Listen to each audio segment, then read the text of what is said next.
మీరు చూస్తున్నారు run TV Telugu. నేనే మీ శాలిని ప్రియ. దేశంలో విద్యా అవకాశాల నుంచి సాంకేతిక విప్లవాల వరకు, రాష్ట్ర పథకాల నుంచి ప్రపంచ పరిణామాల వరకు ఈ రోజు మన న్యూస్ లో ఎన్నో ఆసక్తికరమైన వార్తలు ఉన్నాయి.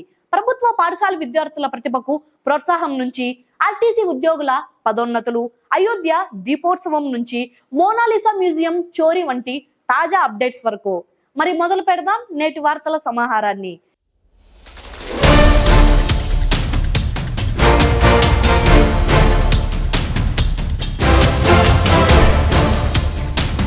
విద్యార్థులకు వెలుగునిచ్చే జాతీయ ప్రతిభా పరీక్ష. పేద విద్యార్థుల భవిష్యత్తుకు బలమైన అండగా కేంద్రం. ప్రభుత్వ పాఠశాలలో చదువుతున్న విద్యార్థులకు ప్రోత్సాహం అందించేందుకు కేంద్రం ప్రతి ఏడాది NMMS పరీక్ష నిర్వహిస్తోంది. ఎంపికైన వారికి 9వ తరగతి నుంచి 12వ తరగతి వరకు ప్రతి సంవత్సరం 12,000 చొప్పున బ్యాంకు ఖాతాలో జమ చేస్తోంది. 180 మార్కుల పరీక్ష 2 విభాగాలుగా ఉంటుంది. Mental ability, subject knowledge.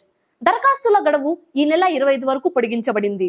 ఆర్థికంగా వెనుకబడిన ప్రతిభావంతుల విద్యార్థులకు ఇది నిజమైన వెలుగురేఖగా చెప్పవచ్చు. విశాఖలో వ్యూహాత్మక పెట్టుబడి సదస్సు సిద్ధం. దావోస్ తరహాలో పెట్టుబడుల చర్చలు, సీఎం చంద్రబాబు దిశానిర్దేశం. విశాఖపట్నంలో నవంబర్ 14-15 తేదీల్లో భారీ భాగస్వామ్య సదస్సు జరగనుంది. పెట్టుబడులు మాత్రమే కాదు, విధానాల రూపకల్పన, ఆవిష్కరణలు, పరిశోధనలపై చర్చలు జరగాలని సీఎం చంద్రబాబు సూచించారు. AI, సెమీ కండక్టర్లు, ఆరోగ్యం, డ్రోన్లు, ఎలక్ట్రానిక్స్ వంటి రంగాలపై ప్రత్యేక సెషన్లు ఉంటాయి. 21వ శతాబ్దం భారతే అనే థీమ్ తో ప్రెజెంటేషన్ ఉండాలని సీఎం ఆదేశించారు. పరిశ్రమలు, ప్రజలు, ప్రభుత్వం అందరికీ మేలు చేకూరే సదస్సుగా ఇది నిలవనుంది. ఆర్టీసీ ఉద్యోగులకు దీపావళి కానుక. 4 కేడర్లలో పదోన్నతులు, సీఎం చంద్రబాబు ఆదేశం.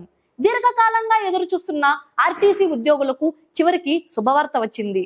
దీపావళి కానుకగా ప్రభుత్వం 4 విభాగాల ఉద్యోగులకు పదోన్నతులు మంజూరు చేసింది. మెకానిక్లు, డ్రైవర్లు, కండక్టర్లు, ఆర్టిజన్స్ కి ప్రమోషన్ అవకాశం కల్పించారు. శిక్షలు ఉన్న వారికి ఈసారి మినహాయింపు ఇచ్చి నిర్ణయం తీసుకోవడం విశేషం.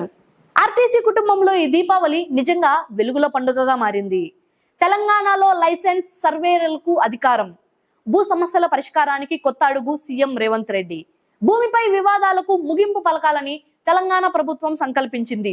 భూకొలతలు, యాజమాన్య హక్కుల కోసం లైసెన్సులు, సర్వేయర్ల వ్యవస్థను ప్రవేశపెట్టింది. శిల్పకళా వేదికలో సీఎం రేవంత్, మంత్రి పొంగులేటి సర్వేయర్లకు లైసెన్సులు అందజేశారు.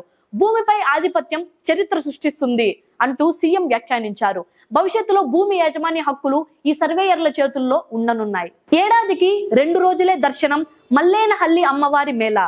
భక్తుల రద్దీతో కొండపై ఉత్సవ వాతావరణం.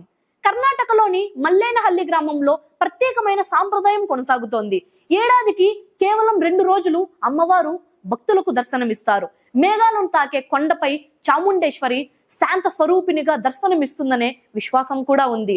భక్తుల సందడి, పూజా కార్యక్రమాలతో గ్రామం పండుగ వాతావరణంలో మునిగిపోయింది. సోమవారం సాయంత్రం వరకు దర్శనాలు కొనసాగనున్నాయి. కుమరంభీం జిల్లాలో ఘోర రోడ్డు ప్రమాదం. దీపావళి ఆనందం విషాదంగా మారింది. ఆసిఫాబాద్ లో జరిగిన భయానక రోడ్డు ప్రమాదం 3 ప్రాణాలు తీసింది. ద్విచక్ర వాహనంపై వెళ్తున్న కుటుంబాన్ని అతి వేగంగా కార్ ఢీకొట్టింది. జగన్, అనుసూర్య, ప్రజ్ఞాశీల్ అనే 3 అక్కడికక్కడే మృతి చెందారు. గ్రామస్తులు ఆగ్రహంతో రాస్తారోకో చేపట్టగా పోలీసులు పరిస్థితిని అదుపులోకి తెచ్చారు. పండుగ సంతోషం ఒక్క క్షణంలో విషాదంగా మారిపోయింది. గోవాలో నౌకాదళంతో దీపావళి చేసిన ప్రధాని మోదీ. సరిహద్దు జవాన్లతో పండుగ సాంప్రదాయాన్ని కొనసాగించిన ప్రధాని. ఈ ఏడాది ప్రధాని మోదీ గోవా తీరంలోని INS విక్రాంత్ నౌకపై దీపావళి జరుపుకున్నారు. నౌకాదళ సిబ్బందితో కలిసి స్వీట్లు పంచుకుంటూ వారికి స్ఫూర్తినిచ్చారు. ఈ సముద్రంపై జవాన్ల దీపాలు మెరుస్తున్నాయి అంటూ హృదయ స్పర్శక వ్యాఖ్య చేశారు. 2014 నుండి ప్రతి దీపావళిని సైనికులతో గడపడం ఆయన సాంప్రదాయమైంది. జవాన్లతో కలిసి వేడుక జరుపుకోవడం దేశానికి ప్రేరణగా నిలిచింది. అయోధ్యలో 26 లక్షల దీపాలతో ప్రపంచ రికార్డు. రామనగరి రమ్యంగా మెరిసిన 9వ దీపోత్సవం. అయోధ్యలో ఆదివారం రాత్రి సరికొత్త చరిత్ర సృష్టించారు. 56 ఘాట్లపై 26,17,215 దీపాలు వెలిగించి గిన్నీస్ రికార్డులు సృష్టించారు. 2,128 మంది ఒకేసారి హారతి పట్టడం మరో రికార్డు. సీఎం యోగి గొప్ప మార్పు చూసే సమయం ఇది అంటూ ప్రజలను ఉద్దేశించారు. ఒకప్పుడు బుల్లెట్లు కురిసిన నేలపై ఇప్పుడు వెలుగుల ఉత్సవం మెరుస్తోంది. ప్యారిస్ లూర్ మ్యూజియంలో భారీ చోరీ. మోనాలిసా నిలయంపై దుండగుల దాడి, ఫ్రాన్స్ సంచలనం. ప్రపంచ ప్రసిద్ధ మోనాలిసా చిత్ర మ్యూజియం అయిన లూవ్రో భారీ చోరీ జరిగింది. దుండగులు నిర్మాణ ప్రాంతం ద్వారా లోపలికి ప్రవేశించి విలువైన వస్తువులను దోచుకున్నారు. అపోలో గ్యాలరీలోని 9 చారిత్రక వస్తువులు కనిపించడం లేదు. మ్యూజియాన్ని తాత్కాలికంగా మూసివేసి దర్యాప్తు జరుగుతోంది. ఫ్రాన్స్ సాంస్కృతిక రంగం మొత్తానికి ఈ ఘటన పెద్ద షాక్ గా మారింది. రష్యా చమురుపై ట్రంప్ కొత్త వ్యాఖ్యలు. భారత్ పై కొత్త టారిఫ్ బెదిరింపు, ట్రంప్ వ్యాఖ్యలతో వివాదం. అమెరికా అధ్యక్షుడు ట్రంప్ మళ్లీ రష్యా చమురు కొనుగోళ్లపై భారత్ ను లక్ష్యంగా చేసుకున్నారు. మోదీ రష్యా చమురు కొనుగోళ్లు ఆపుతామని నాతో చెప్పారు అంటూ వ్యాఖ్యానించారు. భారత్ దీన్ని ఖండించినప్పటికీ ట్రంప్ తన మాటలతో వెనక్కి తగ్గలేదు. చమురు దిగుమతులు ఆపకుంటే టారిఫ్లు తప్పవని హెచ్చరించారు. ఈ వ్యాఖ్యలు అంతర్జాతీయ వేదికపై మరోసారి చర్చనీయాంశమయ్యాయి.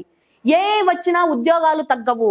హెచ్డిఎఫ్సి సిఇఓ స్పష్టం. సాంకేతిక విప్లవం, ఉద్యోగులకు కొత్త అవకాశాలు. HDFC bank CEO Shashidhar Jagadeesan స్పష్టంగా ప్రకటించారు. కృత్రిమ మేధతో ఉద్యోగాలు తగ్గవని, కానీ పనితీరు మారుతుందని చెప్పారు. జనరేటివ్ ఏఐతో పరిశోధనలు కొనసాగుతున్నాయని వెల్లడించారు. ప్రస్తుతం బ్యాంకులో 2.2 లక్షల మంది సిబ్బంది ఉన్నారని తెలిపారు. సాంకేతిక మార్పులు ఉద్యోగాలను తొలగించడం కాదు, కొత్త దిశ చూపిస్తాయని అన్నారు. ప్రపంచ జూనియర్ బ్యాడ్మింటన్ లో తన్వి రజత పథకం. 17 ఏళ్ల తర్వాత భారత్ కు పథకం. తన్వి ఘనత. భారత యువ shuttler Tanvi Sharma junior badminton ఫైనల్లో రజతం గెలుచుకుంది. థాయిలాండ్ కు చెందిన అన్యాపత్ చేతిలో ఓడిన తన్వి పోరాటం ప్రశంసనీయమైంది. 2008 తర్వాత భారత్ కు ఈ టోర్నీలో దక్కిన మొదటి పథకం ఇదే. మొదటి గేమ్ లో తప్పులు చేశా, కానీ ఇది గొప్ప అనుభవం అని తన్వి పేర్కొంది. ఈ విజయం భారత యువ క్రీడాకారులకు కొత్త స్ఫూర్తిని నింపింది. ఇదే ఈ రోజు రన్ టీవీ తెలుగు న్యూస్. విద్యార్థుల ప్రతిభ నుంచి పెట్టుబడి సదస్సుల దాకా, రామనగరి వెలుగుల నుంచి ప్రపంచ మ్యూజియం చోరీల వరకు మనం చూసాం అనేక కోణాల్లో ప్రపంచం ఎలా మారుతోంది అనేది. మరిన్ని తాజా వార్తల కోసం చూస్తూనే ఉండండి రన్ టీవీ తెలుగు. నేనే మీ శాలిని ప్రియ. నమస్కారం.